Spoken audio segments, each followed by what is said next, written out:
Når vi skal oprette et dokument i BMF, er det vigtigt, at vi først har de rigtige rettigheder. Det kan du hurtigt se, om du har, ved at vi går ind på dokumentersiden, og du har den her redigere dokumenter knap øverst til højre. Hvis ikke du har den her redigere dokumenter knap, så skal du have nogle flere rettigheder, hvilket du forhåbentlig kan få tildelt af nogen i dit firma. Jeg prøver at trykke på redigere dokumenter knappen nu.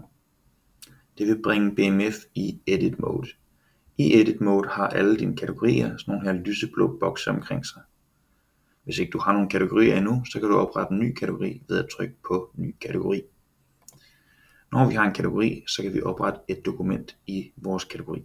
Jeg kunne godt tænke mig at oprette et dokument i produktionsstyringskategorien. Det gør jeg ved at trykke på det lille blå plus øverst til venstre i kategorien. Det vil åbne den her modal, hvor vi kan vælge, hvilken dokumenttype vi gerne vil oprette. Lige nu har jeg bare tænkt mig at vælge universaldokumentet. Vi giver vores nye dokument en titel. Jeg kunne godt tænke mig at skrive et dokument om proceduren for natarbejde. Jeg vælger et passende ikon til mit dokument, så det ser lidt flot ud ude på forsiden. Alt det der er her, det kalder vi for styringsdata for dokumentet, eller metadata. Jeg har ikke tænkt mig at gå så meget ind i det her lige nu, og vi går længere ned, hvor vi skriver vores egentlige dokument. Når man er på natarbejde, er det meget vigtigt at drikke en masse kaffe.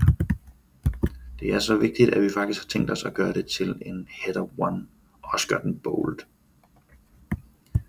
Så har jeg fundet et flot billede, som jeg godt kunne tænke mig at bruge i mit dokument. Det paster jeg ind. Det er meget stort, vi gør det lidt mindre. Og nu synes jeg egentlig, min procedure for natarbejde ser meget godt ud. Jeg kan lige være sikker på, at det ser godt ud ved at se forhåndsvisning, hvordan det ser ud, når dokumentet bliver publiceret. Nu kan jeg så vælge, om jeg gerne vil gemme det her dokument som kladet, eller om jeg gerne vil publicere dokumentet, eller om jeg vil anmode om godkendelse for dokumentet. Jeg kan dog ikke trykke på anmode om godkendelse for dokumentet lige nu, fordi jeg endnu ikke har valgt en godkender. For at vælge en godkender ruller vi lidt ned til godkender hernede. Der kan vi trykke på godkender dropdownen og vælge en af de godkendere, som er i vores firma. Min manager Jørgen Juhl ligger her. Jeg kan vælge ham, og så kan jeg rulle op og anmode ham om at godkende dokumentet.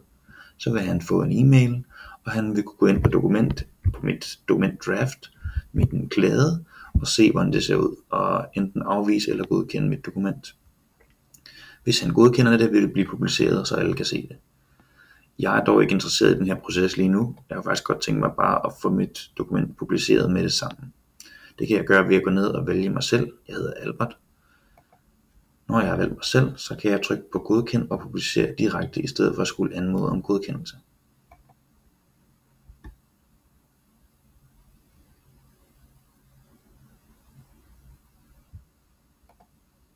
Så lægger mit nye dokument, procedure for natarbejde, klar her i produktionsstyringskategorien. Alle i mit firma kan nu se det her nye dokument. Hvis jeg gerne vil redigere det, så kan jeg trykke på redigere her. Og gemme en ny klade måske, hvis jeg var utilfreds med, hvordan det udformede sig. Det er sådan man opretter og redigerer i dokumenter i BMF.